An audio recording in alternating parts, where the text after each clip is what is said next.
სუსმა ქსელურ მარკეტებში საკვები პროდუქტების ფასების ზრდასთან დაკავშირებით გამოძიება დაიწყო. დინარაძის ეს დროული და საჭირო ნაბიჯი ირაკლი კობახიძის განცხადებას მოყვა, რომელმაც საკვებ პროდუქტებზე ფასების ზრდა კერძო ბიზნესმენებს შორის შესაძლო კარტელურ შეთანხმებას დააბრალა. დინარაძის ეს გამოძიება ზუსტად ისე დასრულდება, როგორც 2020 წელს სურსათის ეროვნული სააგენტოს მოკვლევა დასრულდა, რომელმაც 2 წლიანი კვლევა-ძიების შემდეგ დაასკვნა, რომ პური 10 თეთრით თავისით გაძვირებულა. კობახიძემ დინარაძის ეს საინფორმაციო ტრიუკი სინამდვილეში ლილუაშვილის დაკავების გადაფარვას ემსახურებოდა, რომელიც რეჟიმისვე მტკიცებით თქვენი შვილების საბავშვო ბაღებიდან მილიონებს იპარავდა. მაგრამ მოდით შევყვეთ ივანიშვილის პრემიერს ამ ყალბ დისკუსიაში და ვნახოთ სინამდვილეში მართლა ვინ გვაღარიბებს და ვინ იწვევს პროდუქტებზე ფასების ზრდას. ამჯერად არ შევეხები ერთ-ერთ მთავარ მავნებელს, ეროვნულ ბანკს და მის ძვირადღირებულ პრეზიდენტ ნათია თურნავას, რომელსაც თვეში 38,000 ლარს ვუხდით. მაგრამ იცით თუ არა, რომ მაგალითისთვის თითო ლიტრი საწვავიდან მთავრობა აქციზის და დღგ-ის სახით 1 ლარს გპარავთ. საწვავის ფასი კი პირდაპირ პროპორციულად განაპირობებს სურსათის ფასსაც. ანუ მთავრობას მართლა რომ სურსათის გაიაფება სურდეს,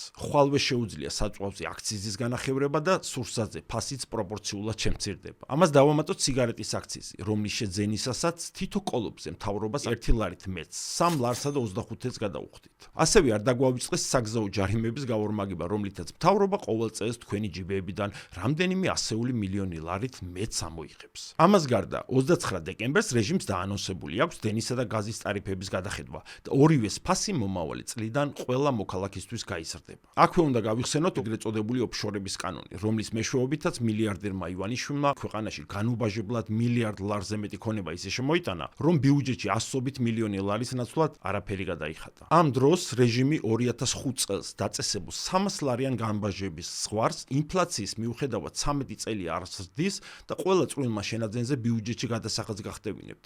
იმიტომ რომ შენ თუ არ წაგართვა, ღარიბაშვილები საიდანღა მოიპარავენ. ხაინდრავას მილიონებს საიდანღა გადაუხდიან. რომეო მიქაუტაძეები 100,000-იან დაბადების დღეებს როგორღა გადაიხდიან. რეჟიმი საქართველოს მოქალაქეებს ერთიორად უძვირებს ცხოვრებას და თან დამაჯერებელი ღიმილით გამშვიდებს, რომ ეკონომიკა დუღილის ზენიტშია და იმ რამდენიმე ცუდ ბიძიას, რომლებიც სინამდვილეში ქოცი ბიზნესმენები არიან და რომლებიც თურმე პროდუქტებზე ფას ხელოვნურად გვიძვირებენ, სუსის გამოძიება მიხედავს. სანამ ივანიშვილის რეჟიმი ძალაუფლებაში რჩება, იქამდე საქართველოს მოქალაქეების ცხოვრება აუტრალნად გაძვირდება, რადგან მილიარდერი სწორედ ჩვენი ჯიბიდან ამოღებული ფულით აფინანსებს ძალადობრივ რეპრესიულ ვერტიკალსა და კორუმპირებულ პარტიულ ინფრასტრუქტურას. მხოლოდ რეჟიმის დამარცხებით შევძლებთ საწვავსა და თამბაქოზე აქციზის განახევრებას, მოქალაქეებისთვის საგადასახადო ტვირთის შემცირებას და საბოლოოდ მოქალაქეების ჯიბეში მეტი ფულის დატოვებას. გახდი ფედერალისტი, ერთად დავასრულოთ მოქალაქეების ძარცვა.